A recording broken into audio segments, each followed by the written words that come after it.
La comtesse de Ségur. Connaissez-vous cet auteur fascinant du XIXe siècle? Avez-vous déjà été transporté par ses œuvres de morale et de sagesse qui ont captivé des générations d'enfants et de jeunesse? Avez-vous exploré les pages enchanteresses de son roman Les Vacances? Voulez-vous découvrir ou redécouvrir son roman? Êtes-vous prêt à plonger dans un univers où les leçons de vie se tissent avec la magie des mots? Prêt à embarquer pour des vacances littéraires mémorables?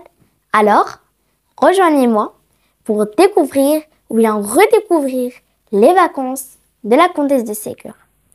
Avant de nous plonger dans cette exploration littéraire, assurez-vous de vous abonner et de cliquer sur la cloche pour ne pas manquer mes prochaines vidéos.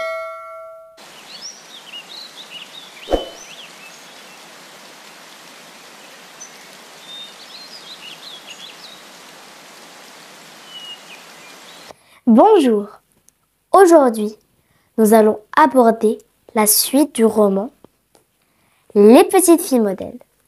Je vous informe que j'ai déjà posté une vidéo sur ce roman. Vous pouvez aussi regarder d'autres vidéos et ma lecture sur le livre de Tahar Ben Jelloun, Le racisme expliqué à ma fille. Premièrement, je vais vous parler d'un petit détail. C'est possible que certains lecteurs de ces deux romans n'ont peut-être pas remarqué un détail important. Grâce aux recherches auxquelles j'ai procédé, j'ai trouvé que la comtesse de Ségur avait utilisé son véritable prénom, qui est Sophie, comme nom pour une personne de son roman. Je pense que la comtesse de Ségur a vécu la même vie que Sophie. La prochaine vidéo sera consacrée à la vie de la comtesse de Ségur d'une façon détaillée. Je dis que peut-être que la comtesse de Ségur a vécu la même vie que Sophie, c'est pour cela qu'elle a dû lui donner le même prénom. On parle ici de la petite fille Sophie de Rayon ou bien Fichini, maltraitée par sa belle-mère après la mort de son père. Et là, j'ouvre la parenthèse pour vous raconter l'histoire de cette fille.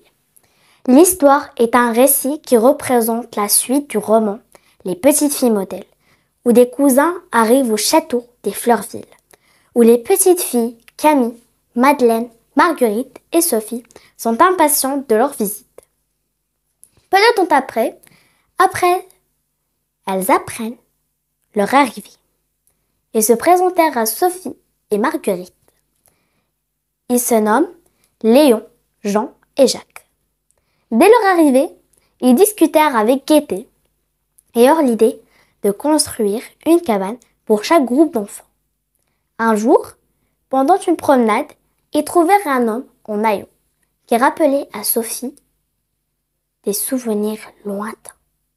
En fait, il s'avérait que c'était le Normand qui a une femme mourante et une fille de 18 ans. L'histoire de la petite Sophie commença pendant un naufrage où étaient présents le père, la mère, la tante et le cousin de Sophie, Paul, mais aussi le père de Marguerite, un autre personnage de ce roman, et un Normand. Pour éviter la mort de la mère de Sophie et sa tante, on les embarquèrent dans un canot qui coula rapidement. Peu de temps après, ce fut au tour de Sophie et son père qui regagnèrent la terre ferme. Et le capitaine, qui n'était nul autre que le père de Marguerite, le Normand et Paul, qui tombèrent sur la terre des sauvages. Après ces événements bouleversants, le père de Sophie trouva un testament qui déclarait que toute la fortune de son ami lui appartenait, à la condition qu'il porte son nom de famille, ainsi que de s'occuper d'une orpheline nommée Mademoiselle Fedora, qui était gentille avec eux. Mais, après leur mariage, elle changea totalement. Elle lui criait dessus et frappait Sophie à coups de vierge. Mais, dès que son père le sut, il la frappa encore Et encore, elle dit, tous les coups que tu m'as donnés, je les rendrai à ta fille. Et c'est ce qu'elle fut, avant que mademoiselle de Fleurville la sauva un jour de ses griffes. Plus tard, après ces retrouvailles, on eut des nouvelles du père de Marguerite et du cousin de Sophie, Paul, qui s'avérait mort à cause du naufrage qui coûta la vie à Sophie. Dès son arrivée, Paul s'intégra rapidement auprès des enfants. 2 semaines avant la fin des vacances, ils eurent une visite inattendue d'une famille nommée les Tourneboules. Une famille venue pour négocier des affaires avant de quitter le pays avec une fille méchante et égoïste. La fin du roman arrive à grands pas. Les enfants doivent se quitter.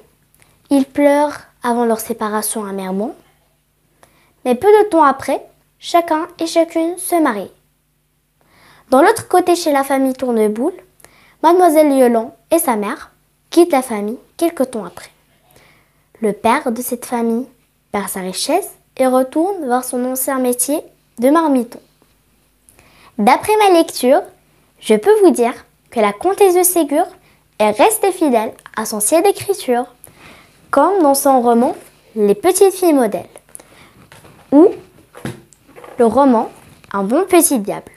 Elle se focalise sur le côté moral et les qualités humaines qui doivent être en chacun et chacune d'entre nous, comme le respect, la bonté, la charité, mais aussi la gentillesse, qui sont des aspects de richesse, et non que la richesse signifie seulement l'argent.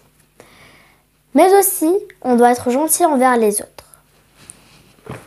Les vacances de la comtesse de Ségur transcendent son époque pour toucher encore aujourd'hui les lecteurs de tous les âges. Son talent narratif et son engagement vers des valeurs éducatives font de cette œuvre un incontournable de la littérature jeunesse.